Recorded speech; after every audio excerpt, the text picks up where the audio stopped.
Dieu, je te loue, car tu m'as répondu, et tu m'as envoyé ton salut. Dieu, je te loue, car tu m'as répondu, et tu m'as envoyé ton salut. Pierre rejetée par la main des ouvriers, elle est devenue la pierre d'angle divine envoyée par les hommes méprisés. Il est devenu le premier. Voici le jour que Dieu a fait. Soyons dans la joie et l'allégresse. Voici le jour que Dieu a fait. Chantons notre joie sans cesse. Pierre rejetée par la main des ouvriers, elle est devenue la pierre d'angle divine envoyée par les hommes méprisés. Il est devenu le premier. Il est devenu le premier. Amen. Prions. Oui, en effet, Seigneur Dieu, Seigneur Jésus, tu es venu au nom du Père pour nous apporter la vie éternelle, pour nous ouvrir le ciel, parce que le ciel était fermé à cause de nos péchés, mais tu as vaincu le péché à la croix, et par la foi en ton nom, en ton œuvre, tu nous as ouvert les cieux. Et nous avons cet accès libre au trône de la grâce, dans la présence même du Père, mais aussi tu nous as donné la vie éternelle, et tu es vivant pour l'éternité, puisque tu es ressuscité, et tu règnes à la droite du Père. Aussi, Seigneur, tu es le premier d'entre nous, le premier à être ressuscité, le premier, Seigneur, à t'asseoir dans les lieux célestes, et tu nous as aussi amenés avec toi, puisqu'il est écrit que nous sommes assis en Christ dans les lieux célestes. Alors merci pour ton œuvre, et si nous sommes là, Seigneur, ce matin, c'est parce que tu nous as sauvés, c'est parce que tu nous as pris avec toi. Tu as fait de nous ta famille, tes frères, tes sœurs, et tu es au milieu de nous, selon ta parole, selon ta promesse.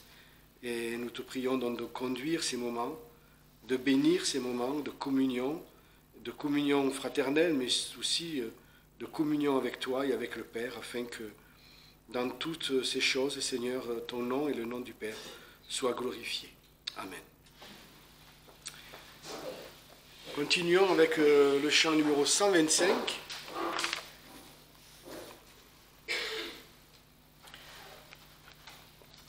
Ça parle encore des souffrances de Christ, mais au travers des souffrances de Christ, nous voyons aussi surtout l'amour du Seigneur pour nous. Ce chant dit « Il fut pour moi crucifié, il fut pour moi ressuscité, il fut pour moi glorifié, il fut pour moi crucifié. » Jésus m'a tant aimé.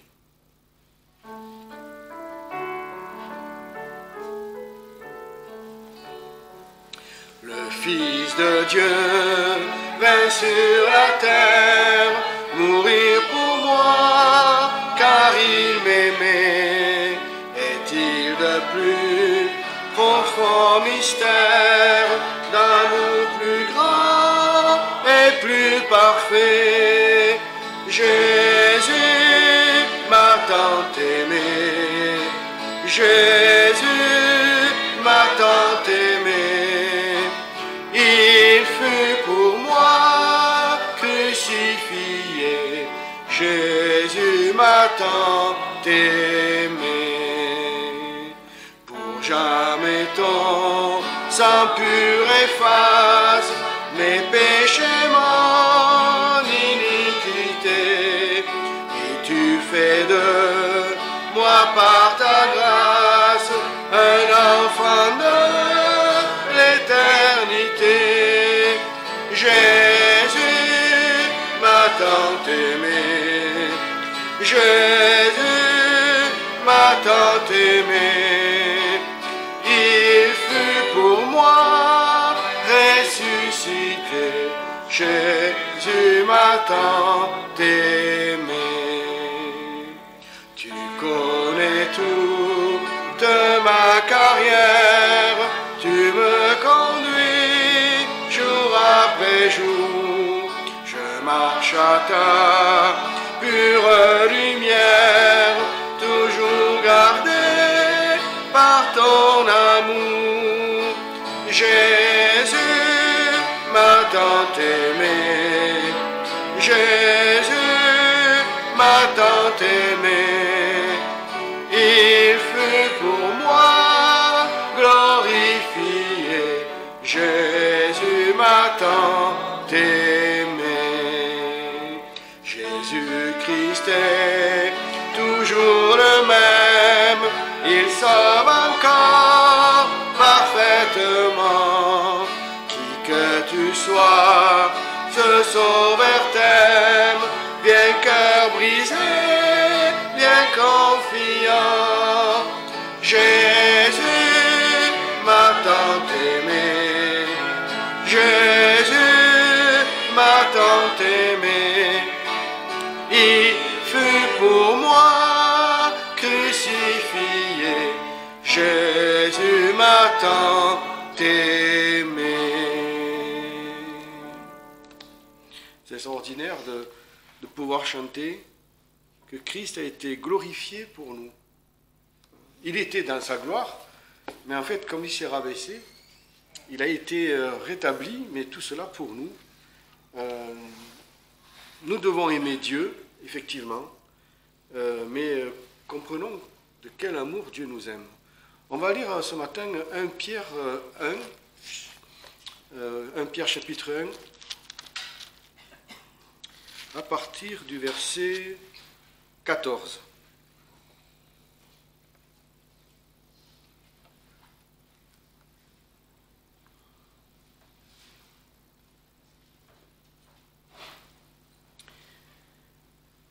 Comme des enfants obéissants, ne vous conformez point aux convoitises de votre ignorance d'autrefois, mais comme celui qui vous a appelé est saint, soyez vous-même saints dans toute votre conduite. En effet, il est écrit, « Soyez saints, car je suis saint. » Et si vous invoquez comme votre Père celui qui, sans faire acception de personne, juge selon l'œuvre de chacun, conduisez-vous avec crainte durant le temps de votre habitation passagère ici-bas, sachant que vous avez été rachetés de la vaine manière de vivre que vous aviez héritée de vos pères, non par des choses périssables, comme l'argent et l'or, mais par un précieux sang, comme d'un agneau sans défaut et sans tache, Christ, destiné déjà avant la création du monde, et manifesté dans les derniers temps à cause de vous, qui par lui croyez en Dieu, qu'il a ressuscité des morts et l'a glorifié, afin que votre foi et votre espérance fussent en Dieu.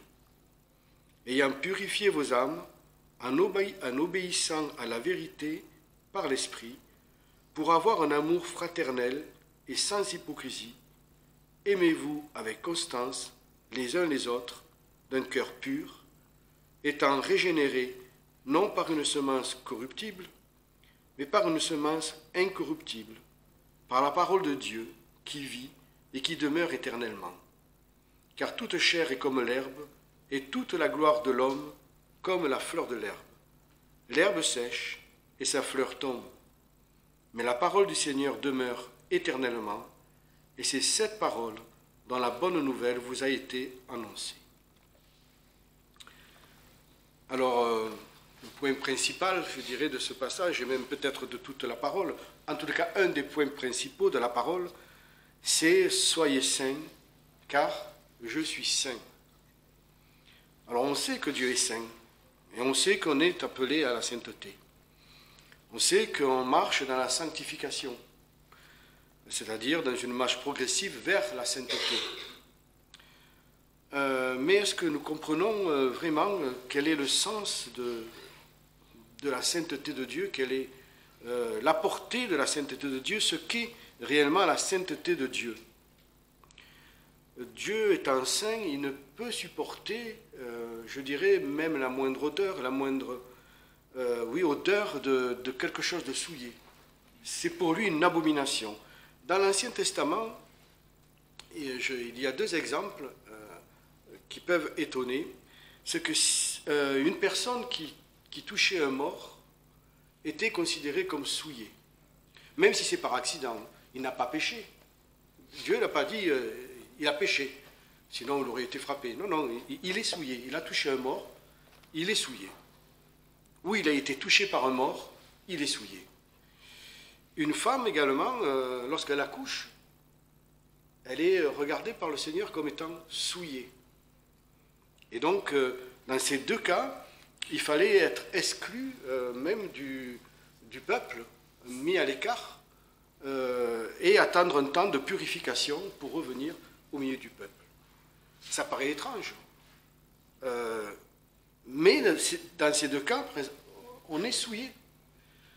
Alors ça peut s'expliquer de cette façon, c'est que justement Dieu ne regarde pas à l'apparence, il regarde vraiment à ce qui est pur, pur, et ce qui n'est pas pur, pur. Et c'est vrai qu'avant le péché, eh bien, il n'y avait pas de mort. Et avant le péché, la femme pouvait accoucher sans souffrance et sans saignement également. Donc toutes ces choses rappellent quoi aux yeux de Dieu? Rappellent qu'en fait, ces choses-là, si elles existent, c'est à cause du péché. Et lui, il voit quelque chose d'impur, que nous ne voyons pas forcément. On peut s'étonner, il dit, bon, un mort, il faut bien l'enterrer. Mais chez vous, le Seigneur ne nous accuse pas. Il nous dit, vous êtes souillés. Mais pourquoi il nous dit ces choses-là? Pourquoi il nous enseigne ces choses-là? Afin d'apprendre à discerner entre ce qui est pur et ce qui ne l'est pas. Et c'est très important. Quelquefois, on fait des choses dans la vie, on se dit, bon, mais je n'ai pas péché. Mais oui, peut-être, on n'a pas péché. Mais comment on est aux yeux de Dieu? Pur ou impur? Quelquefois, je dirais, admettons qu'on voit un court instant la nudité de quelqu'un qu'on ne devrait pas voir. Et on détourne de suite la tête pour ne pas pécher. Et on dit, Seigneur, je n'ai pas cherché, je n'ai pas péché. Le Seigneur dit, non, tu n'as pas péché. Seulement, tu as vu quelque chose que tu ne devais pas voir. Seulement, cette chose va peut-être, pendant quelque temps, revenir dans ton esprit en te disant, j'ai cette vision, ça m'agace parce que, bien que je ne le veux pas, ça me revient de temps en temps, c'est stupide, quoi. En fait, sans se rendre compte, nous n'avons pas péché, mais nous avons été souillés par quelque chose que nous avons vu, que nous ne devions pas voir, quelque chose que nous avons entendu, quelquefois quelque chose que nous écoutons, que nous regardons, que nous faisons, sans nous en rendre compte. Est-ce qu'on a, quand on passe, elle va coucher, on a de la joie. Qui va penser un instant, oh mais elle va être souillée? Qui a pensé un seul instant qu'elle va être souillée? Dieu le voit. Dieu le dit. C'est dans la parole. Et nous sommes appelés à être saints, car il est saint. Et donc, l'exhortation de ce matin, c'est de veiller sur notre âme et d'apprendre à discerner le pur de l'impur dans tout notre quotidien, dans des choses qui peut-être ne nous paraissent pas mauvaises, mais que Dieu regarde comme souillées. Et il n'y a pas besoin de péché pour être souillé. Et ce que le Seigneur veut aussi, c'est que, en discernant ces choses-là, nous soyons sensibilisés à ces choses-là et de ne pas rester dans cet état de souillure, pour se dire, eh bien Seigneur, je continue à marcher avec toi, je continue à prier, je continue à regarder à toi, mais le Seigneur dit, oui, d'accord, ok, mais tu es souillé. Tu es souillé, tu t'en rends pas compte, tu es souillé. Et le Seigneur voudrait qu'on soit sensibilisé à cela, afin d'invoquer le sang de Christ sur nous, et d'être purifié en disant, Seigneur, voilà, je demande d'être purifié par son sang, afin de pouvoir continuer à avancer avec le Seigneur et progresser, parce que peut-être sommes-nous souillés, même ce matin, sans nous en rendre compte, mais Dieu qui est saint ne peut supporter cette souillure-là, et il veut nous la montrer, il veut que nous soyons conscients de ces choses-là. Donc veillons sur nous-mêmes, veillons j'allais dire à notre sainteté. On n'est pas saint, on marche vers cette sainteté. Mais toute souillure est un obstacle à la marche. Et même si ce n'est pas un péché, nous ne nous cachons pas la face. Le Seigneur nous dit, tu as touché un mort, tu es souillé. Tu as accouché, tu es souillé. C'est la parole, c'est la loi de... La loi, oui, c'est une loi, puisqu'il a donné cette loi à Moïse.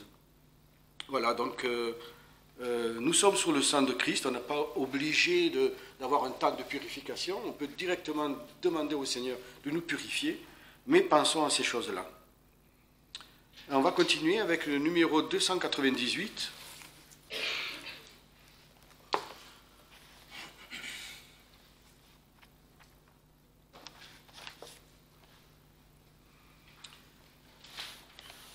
Voilà, Seigneur, à ton regard de flamme, rien n'est couvert, rien n'est caché. Voilà, rien n'est caché à lui. Et souvent, c'est caché à nos yeux. Mais voilà, nous sommes là où le Seigneur connaît toutes choses et il sait que nous sommes des enfants et il veut nous apprendre.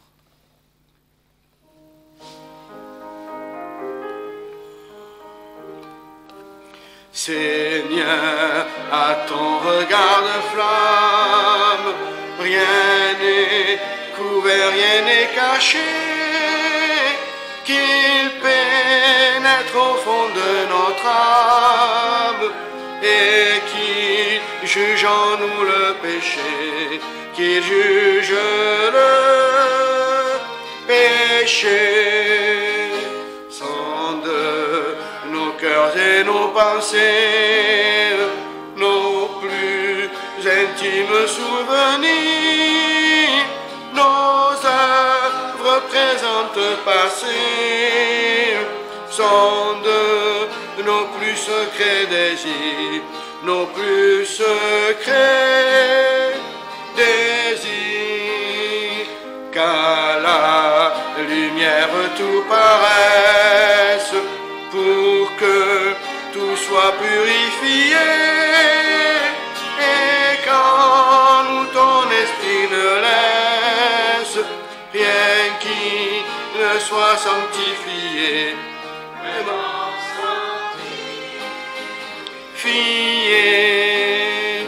alors brûlant de nouveaux ailes, Seigneur, nous pourrons t'obéir. Grande et belle pour ceux qui veulent te servir, qui veulent te servir. On passe au verset du mois. Donc c'est Matthieu 7, verset 12. Toutes les choses donc que vous voulez que les hommes vous fassent, faites-les leurs aussi, de même, car c'est là la loi et les prophètes.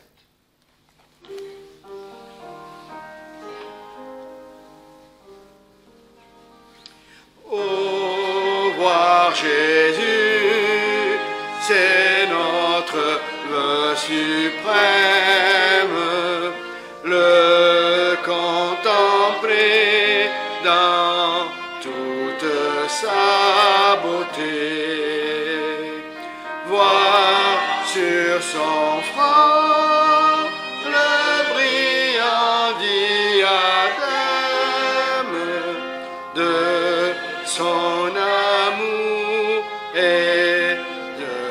ta sainteté.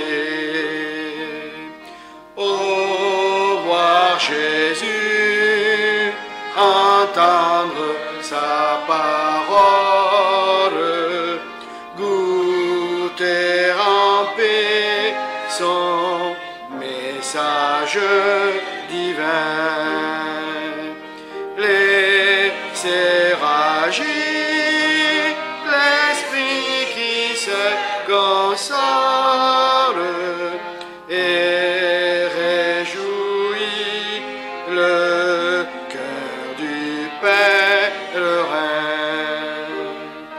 Allons donc tous à se mettre adorable, courbons nos fronts devant sa majesté. Bientôt au ciel, dans sa gloire ineffable, nous le verrons durant l'éternité. Dans Ésaïe au chapitre 51.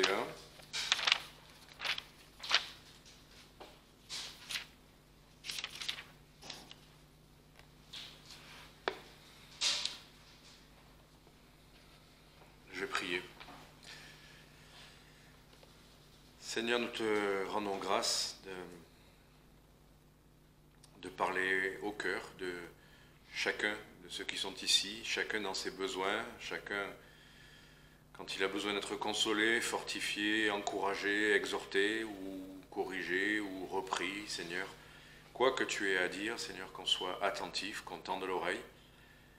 Et Seigneur, que tu ravives la flamme quand elle est un peu comme fumante. Que tu, puisqu'on a parlé de sainteté, de ta sainteté et aussi de celle qui doit être la nôtre, et bien qu'effectivement on soit des enfants de ta sainteté, qui la manifeste, qui la vive à l'intérieur autant qu'à l'extérieur. Merci de ce texte qu'on va voir maintenant et que ça soit clair, ce que nous avons à croire, à penser et à vivre en Jésus-Christ. Amen. Ésaïe, chapitre 51, à partir du verset 1. Écoutez-moi, vous qui poursuivez la justice, qui cherchez l'Éternel. Regardez au rocher d'où vous avez été taillé, à la carrière d'où vous avez été tiré. Regardez à Abraham, votre père, et à Sarah, qui vous a enfanté. Je l'ai appelé lorsqu'il était seul, je l'ai béni, et je l'ai multiplié. Ainsi, l'Éternel va consoler Sion. Il a pitié de toutes ses ruines. Il fera de son désert un Éden, et de sa terre aride un jardin de l'Éternel. La joie et l'allégresse se trouveront au milieu d'elle, la louange et le chant des cantiques. Sois attentif, mon peuple, toi, ma nation, prête-moi l'oreille, car la loi procédera de moi, et j'établirai mon jugement pour servir de lumière au peuple. Ma justice est proche, mon salut arrive, et mes bras jugeront les peuples. Les îles espéreront en moi et se confieront en mon bras. Élevez vos yeux vers les cieux et regardez en bas vers la terre, car les cieux s'évanouiront comme une fumée, la terre s'usera comme un vêtement, et comme des mouches, ses habitants périront. Mais mon salut durera toujours, et ma justice ne passera point. Écoutez-moi, vous qui connaissez la justice, peuple dans lequel le cœur duquel est ma loi, ne craignez pas l'opprobre des hommes, et ne soyez point effrayés de leurs injures, car la teigne les rongera comme un vêtement et la gerce les rongera comme la laine. Mais ma justice durera toujours, et mon salut d'âge en âge. Voilà. Texte un peu particulier. Moi, je sais que j'ai été arrêté cette semaine, en particulier par le verset 6, avec ces phrases « La terre s'usera comme un vêtement, et comme des mouches, ses habitants périront ». Ça m'a donné beaucoup à réfléchir. On va y venir, mais avant, il faut poser le contexte. Ésaïe, On voit ça toujours comme le livre plein d'espoir, parce que c'est le livre messianique par excellence. Il y a Ésaïe 53 qui parle de Christ à la croix, de l'expiation. Il y a plein de versets qui sont très encourageants pour l'avenir, de belles visions de ce que sera, en particulier pour Israël, l'avenir. Voilà, et disons-le en particulier pour Israël, parce que Ésaïe, c'était un prophète comme Jérémie à peu près au même moment, je pense, eh bien, qui tous les deux, à la fois parlaient d'un jugement et à la fois parlaient de la finalité de tout ça et surtout du rétablissement et de la joie et de la gloire. Et ce qu'on vient de lire là, vous avez peut-être remarqué comme moi, il y a des choses dures qui sont dites et des choses plutôt encourageantes. Si on revient à cette idée-là, c'est que, voilà, comme Jérémie, il est question d'un jugement à venir, mais comme Jérémie aussi, même s'il en parle moins, il y a un espoir, il y a une espérance pour ceux qui se confient dans le Seigneur.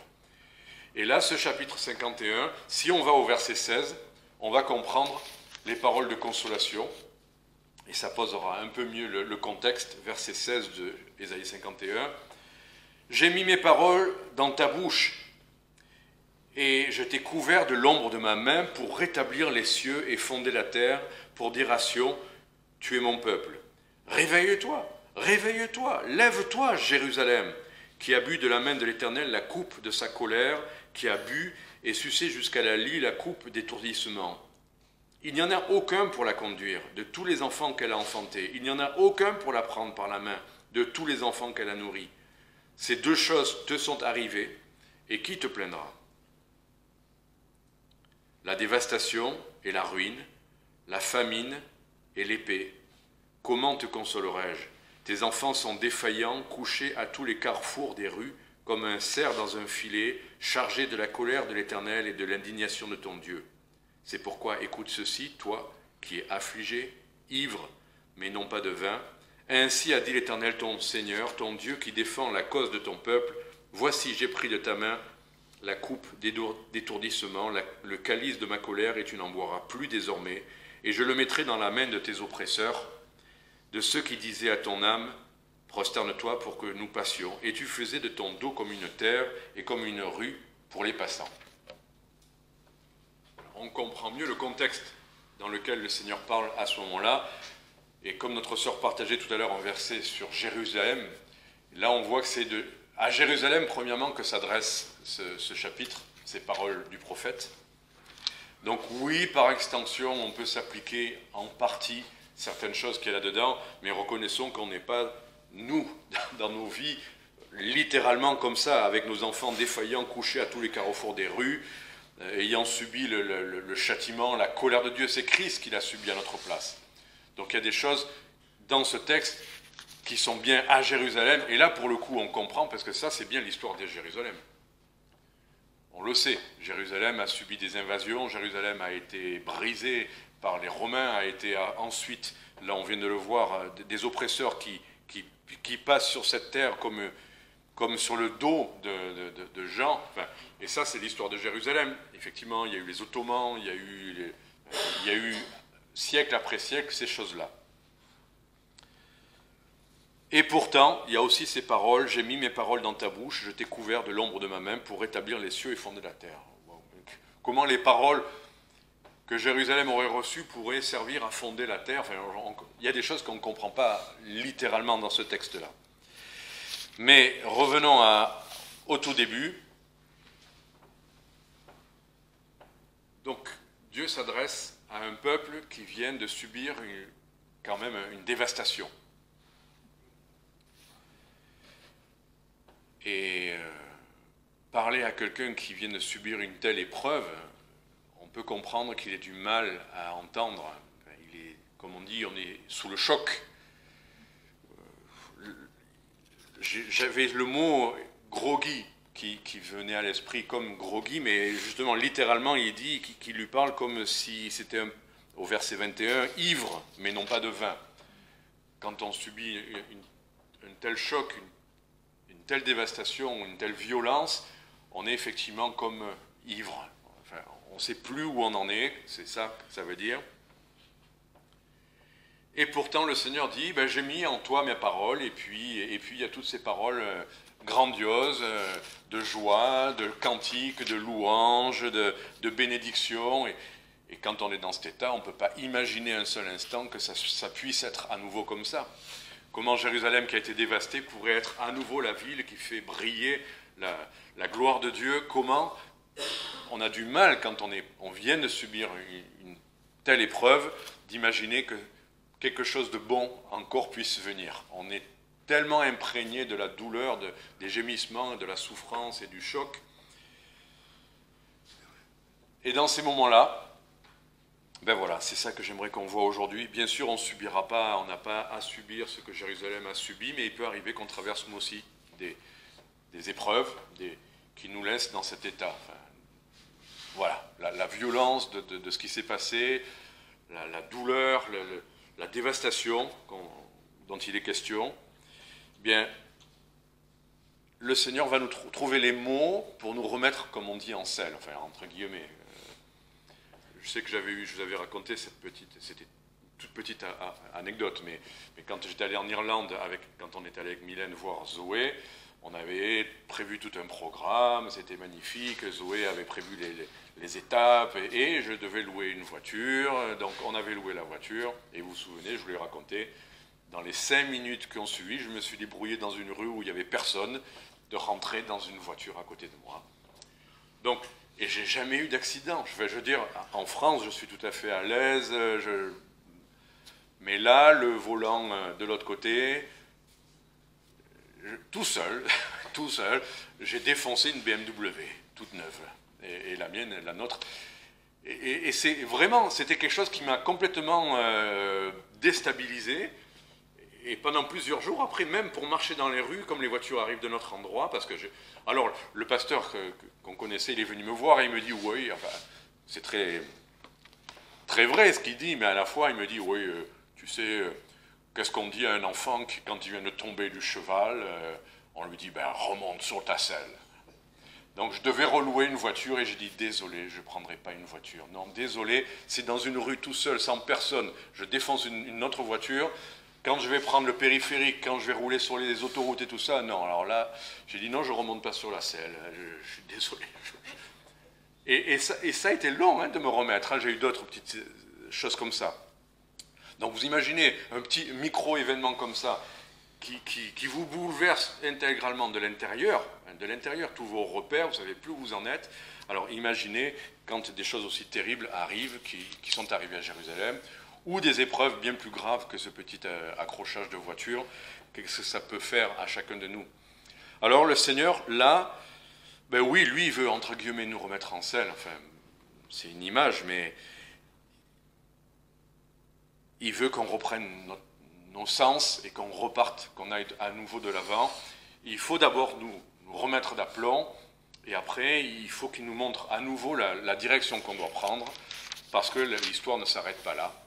On ne doit pas rester dans cet état, on doit aller là où le Seigneur nous demande d'aller et faire ce qu'il nous dit de faire. Quand il dit ben, réveille-toi, j'ai mis mes paroles dans ta bouche, ça veut dire que allez, vas-y, tu recommences à faire ce que tu dois faire et t'inquiète pas, ne regarde pas à ce qui est actuellement, même si c'est vrai, c'est la dévastation, enfin, ça a été décrit de manière très forte, mais maintenant, le Seigneur va nous parler pour repartir de l'avant et voir les choses comme il les voit.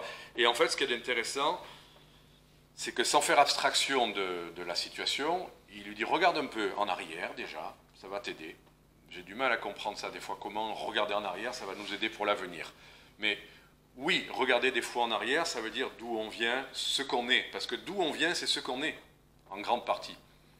Voilà, ce qu'on a vécu avant, les encouragements qu'on a reçus, l'appel qu'on a reçu, tout ça, ça nous permet de revenir à notre sens, voilà, c'est ce que je suis là, c'est de ça dont j'ai été nourri. Et puis il va nous montrer un peu vers quoi on doit tendre, nous redonner le sens de la marche.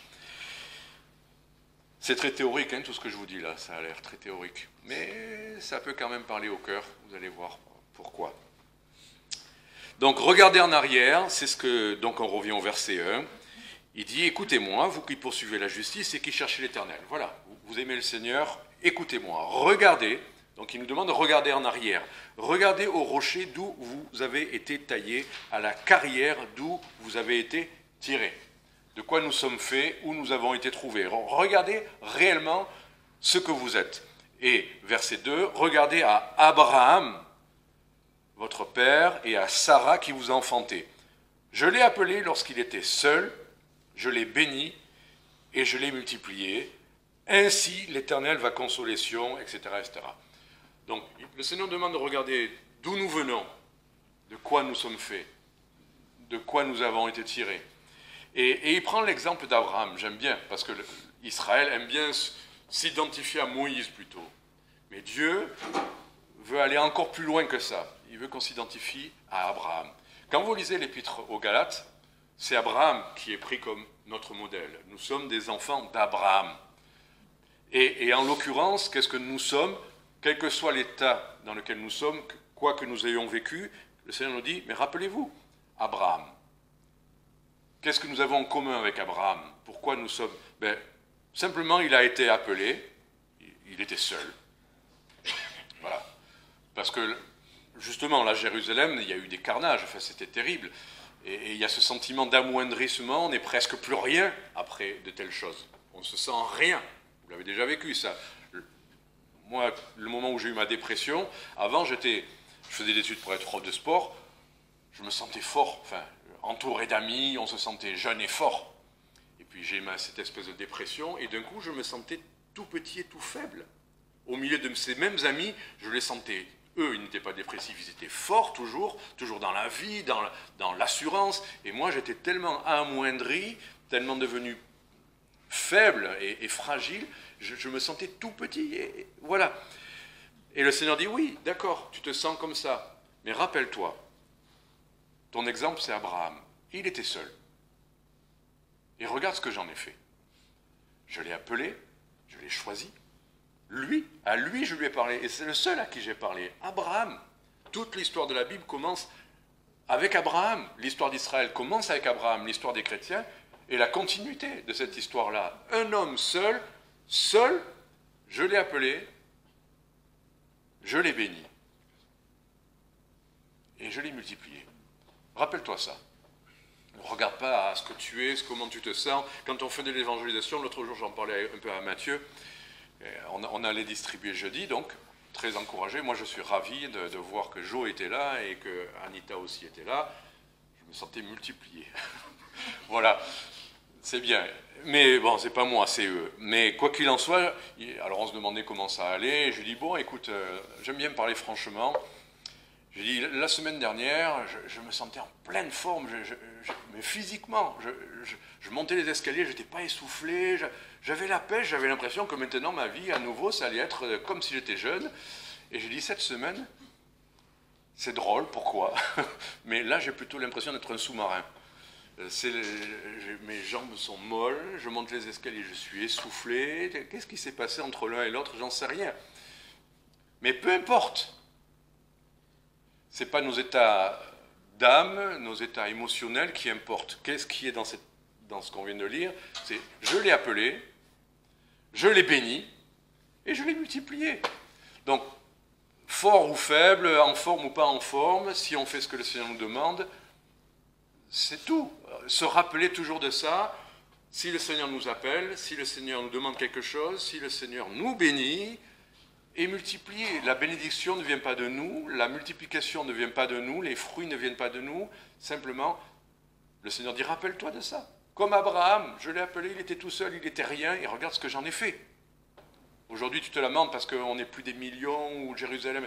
Mais rappelle-toi, il n'y avait rien avant. Il y avait un homme que j'ai appelé, que j'ai béni, que j'ai multiplié. Alors, voilà, verset 3, ainsi, donc de la même manière, l'Éternel va consoler Sion, il a pitié de toutes ses ruines. Oui, le Seigneur sait tout ça, il voit tout ça, il a pitié de ses ruines. Des fois, on se sent en ruine à l'intérieur. Le Seigneur a pitié de ça. Et, verset 3, il fera de son désert.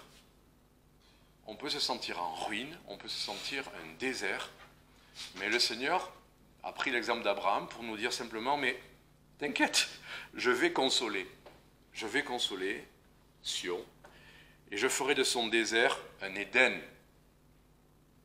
Voilà, l'Éden, c'est pas une expression du monde, c'est biblique, c'est le paradis, c'est là où Dieu a mis tous ses arbres, tous ses fruits merveilleux, avant même qu'il y ait le péché. Donc t'imagines, être dans un jardin comme ça.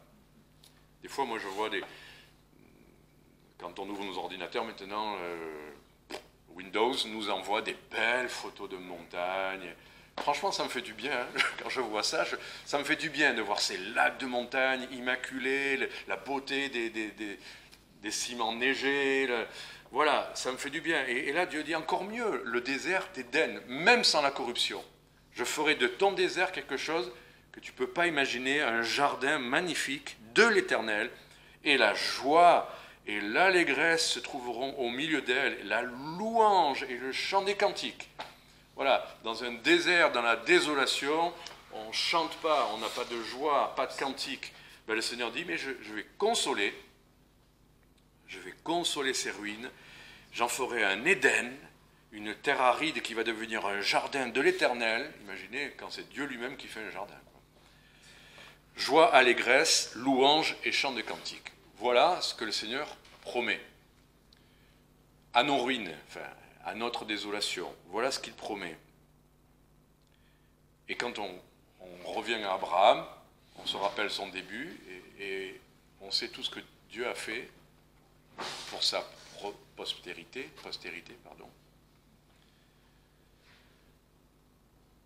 Ça nous ouvre des perspectives, non? Voilà.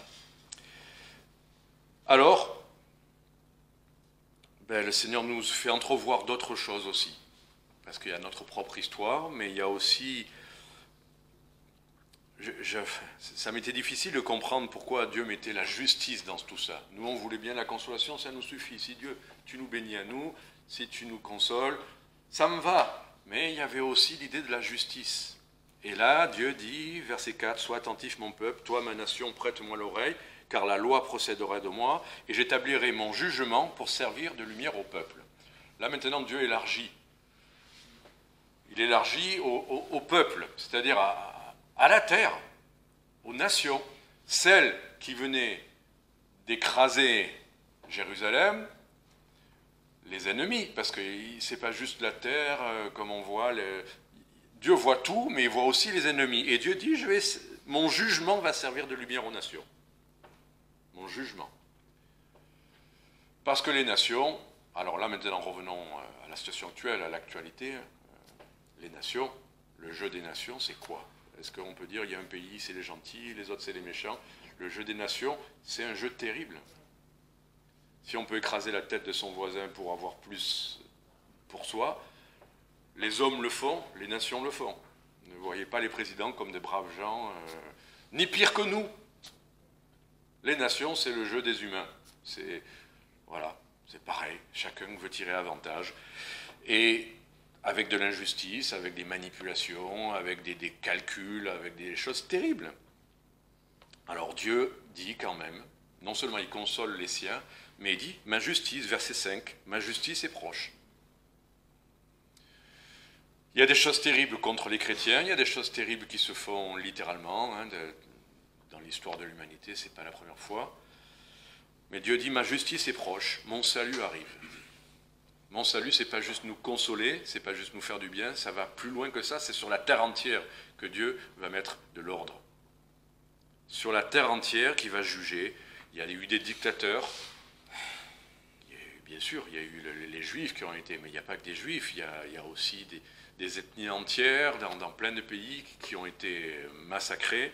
Mais Dieu dit, ma justice est proche, mon salut arrive, et mes bras jugeront les peuples.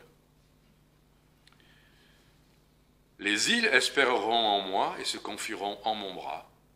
C'est une belle promesse, ça, les îles. Qu'est-ce que ça veut dire à l'époque? Jérusalem, les îles. On est en Méditerranée, donc oui, les îles, peut-être la Grèce, Chypre, les îles. Moi, j'ai bien aimé, il y a quelques années, c'est un petit partage très subjectif, mais il y a quelques années, le Seigneur j'avais eu le sentiment que Dieu me montrait des versets par rapport à apporter le salut dans les îles. Et à l'époque, j'avais regardé une carte, c'est quoi les îles? Alors oui, la Méditerranée. Mais j'avais vu sur ces cartes que là où il y a le plus d'îles, c'est en Asie du Sud-Est. J'ai vu, mais c'est incroyable. Bon, il y a le Japon, bien sûr, mais après, il y a l'Indonésie, il y a toutes ces îles-là. Enfin, et puis, il y avait les Philippines, pour lesquelles je n'avais pas prêté vraiment attention. J'avais plutôt pensé... et puis, quelques années plus tard, sans avoir fait aucun projet, je me retrouve aux Philippines. Alors, je me dis... Quand notre sœur disait des fois... Le Seigneur agit, on ne s'en rend même pas compte. Enfin, il fait des choses qu'il a décidé de faire. Et c'est pas qu'on est spectateur, parce qu'on est un peu acteur, mais on n'y est pour rien, quoi. Le Seigneur le fait. Donc le Seigneur, oui, dit que les îles espéreront, et l'Évangile arrive. Bon, les frères des Philippines voudraient m'envoyer qu'on aille ensemble en Papouasie-Nouvelle-Guinée. Bon, je n'aurais jamais eu l'idée d'aller en Papouasie-Nouvelle-Guinée. On verra dans le temps. Donc quoi qu'il en soit, verset 6, voilà ce que le Seigneur veut qu'on fasse. Élevez vos yeux vers les cieux, regardez en bas sur la terre. C'est ça marcher. Le chrétien doit lever les yeux vers les cieux, d'accord, mais il doit aussi regarder sur la terre. Et sur la terre, qu'est-ce qui va se passer? Nouir comme une fumée, et la terre s'usera comme un vêtement. J'aime bien la tournure de phrase par rapport à l'écologie, justement, et aux inquiétudes. Les inquiétudes de l'écologie ne sont pas infondées. Il y a des choses que Dieu va garder jusqu'à la fin. Il y aura toujours des saisons, il l'a promis, depuis l'Arche de Noé. Il y aura toujours des récoltes. Le monde ne va pas disparaître d'un coup, mais là, il y a le mot usure. La terre s'usera comme un vêtement. Pourtant, tel que Dieu l'avait créé, le système de la vie faisait normalement, il y avait régénération. Il n'y a pas de raison que la terre s'use. Les eaux, les moissons, enfin, la terre ne devait pas s'user, elle se régénérait en elle-même. On voit bien que le système de la vie que Dieu a créé, tel que Dieu la soutient, ça ne s'use pas. Mais, là, Dieu nous dit, mais même la terre s'usera. C'est la faute en grande partie de l'homme, évidemment. Mais il n'empêche, la terre s'usera comme un vêtement. On peut avoir des vêtements de bonne qualité qui durent plus longtemps, mais pas d'éternel. Tous les vêtements s'useront. Et pour ce qui est des humains, alors,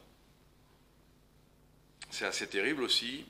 Comme des mouches, ses habitants périront.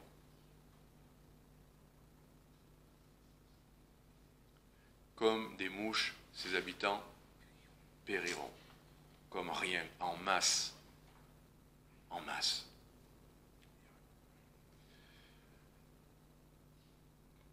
Je ne vais pas parler du Covid. Enfin, il y a des morts, il y a eu des morts, mais c'est rien par rapport à la peste du Moyen-Âge. C'est rien par rapport aux grandes pestes qui ont décimé la moitié de l'Europe.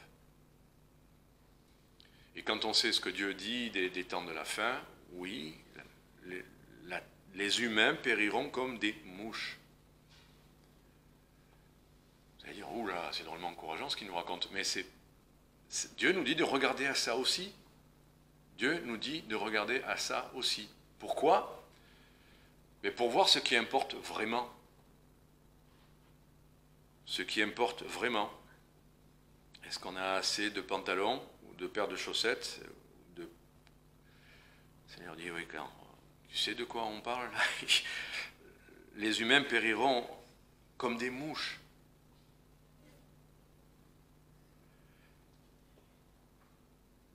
Mais mon salut durera toujours. Et ma justice ne passera point. Pourquoi on va vivre? Est-ce qu'on va vivre pour essayer que la terre s'use moins rapidement? Ou est-ce qu'on va vivre pour annoncer le salut qui durera toujours? Est-ce qu'on va se soucier de toutes ces choses qui vont passer? Nous allons passer, la terre et les cieux vont passer, mais le salut durera toujours. De quoi on doit s'occuper? Du salut. Déjà le recevoir soi-même, si on ne l'a jamais reçu. Tout le reste n'a pas d'importance. parce qu'on va mourir. J'ai discuté aussi avec un monsieur hier. Il avait déjà pris un traité et il a dit qu'il le lirait, et je lui en ai montré un autre parce que c'était un monsieur assez âgé. Alors je lui ai montré comme ça, il me dit ben celui-là il est violet et dessus il y a la mort et le jugement. Mais vous savez que ça m'ouvre plein de discussions. Et il me dit ah oui c'est vrai. Ben justement, je viens d'enterrer un ami qui avait un cancer en soins palliatifs et simplement il a demandé, et le médecin l'a fait, d'arrêter la dialyse. Et 3 jours plus tard, il est décédé. Voilà. Et ben, ce monsieur, finalement, on a parlé de ça. Et il m'a dit, mais alors qu'est-ce qu'il faut faire pour être sûr de ce qu'il y a après? Ben, j'ai dit, Jésus-Christ est mort pour nos péchés, je lui ai rappelé l'évangile. Le seul moyen d'être sûr d'aller au ciel après la mort, alors qu'il y a un jugement qui nous attend, il n'y aura pas de deuxième chance, le seul moyen c'est de croire en Jésus-Christ. Voilà, c'est Jésus-Christ le seul accès à Dieu. Bon, il était bien disposé, il me dit, mais bon, il m'a parlé un peu de ses épreuves, je vais pas... Mais j'ai dit, mais est-ce que vous avez la Bible? Il me dit, non, j'ai pas de Bible. J'ai dit, bon, je vais donner ma Bible. Chaque fois que quelqu'un me dit qu'il n'a pas de Bible et qu'il a l'air de vouloir la lire, je veux dire, nous, les Bibles, on achète, on revend, on prend, on donne, enfin, voilà, c'est la moindre des choses. Bon, il m'a dit, je la lirai en cachette parce que ma femme... pas ça, ils avaient perdu aussi un enfant et sa femme ne voulait plus entendre parler de rien, mais lui était ouvert. Et à la fin, il me dit, et puis en plus, je vais vous dire, oui, c'est vrai qu'on peut mourir n'importe quand. Il y a pas longtemps, il y a une voiture qui m'est rentrée dedans, j'ai explosé son pare-brise et j'ai rien eu. J'ai dit, mais quoi non, rien. Enfin, oui, j'avais la jambe un peu enflée. Moi, des fois, je pense à ça. Je me dis, si jamais, parce que ça arrive des fois, les voitures qui foncent, qui vous passent à quelques centimètres, je me dis, si jamais une voiture qui m'a, là, j'imagine, tout ça, ça devient les hanches, le genou, ça devient de la bouillie. Ben lui, à 60, là, il a 82 ans, et il me dit, à 74 ans, il se fait rentrer dedans par une voiture. Ben, il me dit, j'ai roulé et j'ai explosé le pare-brise, et je me suis relevé, j'avais rien. Ben, il me dit, ben, certainement, Dieu ne voulait pas que je... J'ai dit, mais oui. Ça, Dieu vous... Il me dit, ça c'est un miracle. Je dis, bah oui, ça c'est un miracle. Dieu voulait vous protéger. Et là, il a pris la Bible, et là, ben, on verra. Un monsieur à 84 ans, qui paraissait 70, qui a enfin réfléchi à la mort. Le salut durera toujours. On aurait pu parler de l'OM, beau temps qu'on avait hier, des travaux de rénovation de la ville de Marseille. On a parlé de ça directement et c'était bien. J'ai dit, ben, plutôt que de parler de plein d'autres choses, parlons du sujet le plus important. Et la veille, enfin, jeudi encore avec une dame, pareil. J'ai dit, ben, je ne vais pas vous parler d'autres choses alors que ça c'est si important. Et d'accord. Et les gens sont prêts à en parler. Donc voilà. On termine avec ça, je ne vais pas faire beaucoup plus long aujourd'hui, je voulais qu'on remette les choses en perspective. Et le Seigneur nous dit simplement, voilà, regardez Abraham, rappelez-vous d'où vous venez, il dit, soyez attentifs, prêtez-moi l'oreille. Prêtez l'oreille à ce que Dieu veut nous dire. Moi j'ai prêté l'oreille à ce que notre frère nous a partagé ce matin sur la... C'était étonnant de parler d'une distinction entre le péché et la souillure, mais c'est assez clair quand même. Et je pensais à Samson. Samson, il avait l'air tranquille avec sa conscience. Hein, il a pris du miel dans un lion mort. On va dire, ah ben c'est bien le miel. Dieu n'est pas contre le miel, mais il a pris dans un lion mort. Il avait déjà cette habitude de ne pas se soucier vraiment de ce que Dieu aimait ou n'aimait pas. Il avait envie du miel, il a pris. Après, il avait envie d'une femme, ben, il est allé chez les Philistins à prendre. Et puis, c'est ça un peu le problème avec la souillure, c'est qu'au début, c'est juste une petit quelque chose. C'est pas un péché en soi. Mais plus ou moins on y fait attention, et plus les chances d'être souillé s'accumulent. Et un jour, comme Samson, on se retrouve tout bête, aveugle, à tourner en rond. Alors tenons compte, prêtez l'oreille à ce que le Seigneur peut vous montrer. Et là, pour dire, soyons encore plus clairs, moi je préfère la suite du verset quand il dit de ne pas vivre selon les convoitises on voit bien qu'il est question du péché, vraiment du péché, de péché, de l'immoralité et tout ça. Mais il y a aussi écrit que toutes nos pensées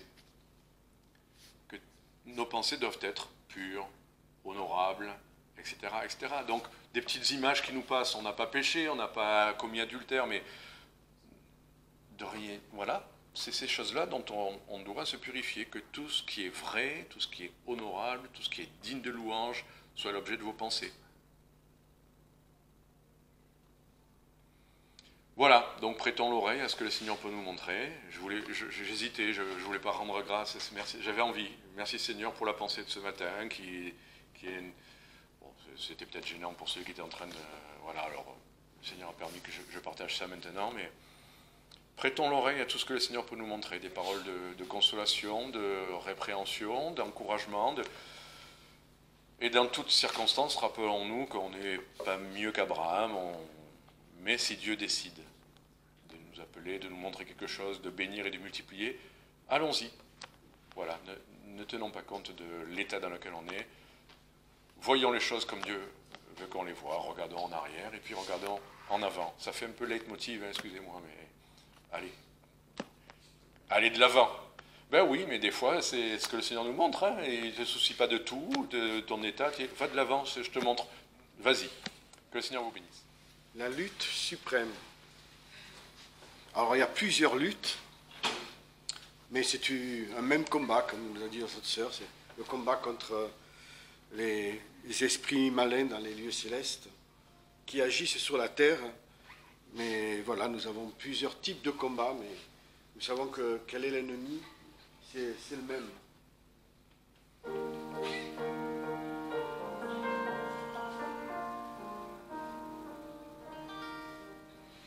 La lutte suprême nous appelle tous, et Jésus lui-même marche devant nous, que sa vue enflamme tous ses combattants et soutienne l'âme des plus hésitants. Du Christ la bannière se déploie au vent pour la sainte guerre, soldats en avant. L'ennemi redoute le nom seul du roi. Il fuit en déroute au cri de la foi. Acclamons ensemble Jésus d'un seul cœur, et que l'enfer tremble à ce nom vainqueur. Du Christ la bannière se déploie au vent pour la sainte guerre, soldats en avant. En avant, jeunesse, que ta noble ardeur jamais ne connaisse ni honte ni peur. Ton chef invincible marche devant toi, et que est possible aux hommes de foi. Du Christ la bannière se déploie au vent pour la sainte guerre, soldats en avant. Reçois, chef suprême, monarque éternel, d'un peuple qui t'aime, le vœu solennel. Gloire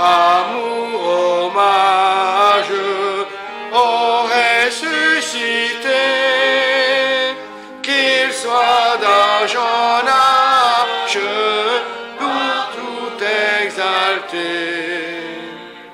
Du Christ la bannière se déploie au vent. Pour la sainte guerre, soldats en avant.